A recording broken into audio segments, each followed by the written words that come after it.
Hello mga guys! Samahan nyo kaming mag-ukay-ukay dito sa may San Fernando. Hi, I'm Engine, a fur mom, and welcome to my vlog!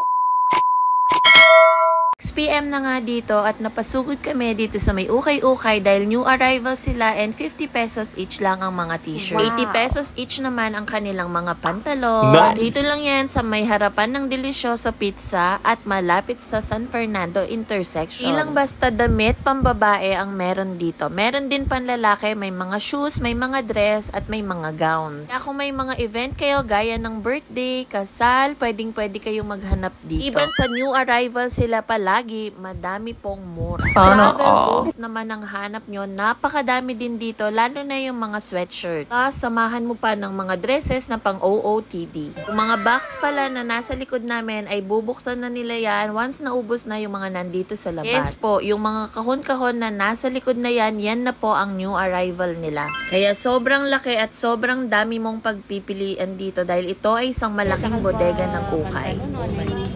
Ilan nga sa magkano yan? 80? Pants? 80 lang po yung pants. Oh, 80 lang yung pants.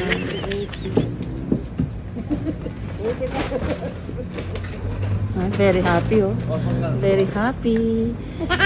Paano meron akong kasya? Sana Ay, very happy siya. May nagkasya sa 23 inches na waistline. Pansin ko nga dito si tita, tinignan niya yung tig 50 pesos na gown. Wow. Kaso sobrang haba kaya hindi niya na to kinuha. Pero guys, imagine 50 pesos may pangdibo ka na. Kaya kung namomblema at nag-iisip kayo kung saan kayo bibili at makakahanap ng pang OOTD, punta na kayo dito sa may Fashion Boutique Depot. Bukas sila until 8 PM. Meanwhile, Dahil nga napagod ang mga bagets kong kasama, kailangan natin mag-refresh. Nga pala kami ng mango juice dito sa may Go Mango sa SM Pampanga. Padpad kami dito dahil medyo malapit po ang SM Pampanga dun sa may ukay-ukay. Plus, buy one take one ang mango juice for only 100 pesos. Dalawa na yan. Buti nga ay saktong napadpad si tita sa bahay at nakasama pa siyang gumala. Ang last stop namin ay syempre nagutom ang mga person. Diretso kami sa may samyup salad. Sana lang naman.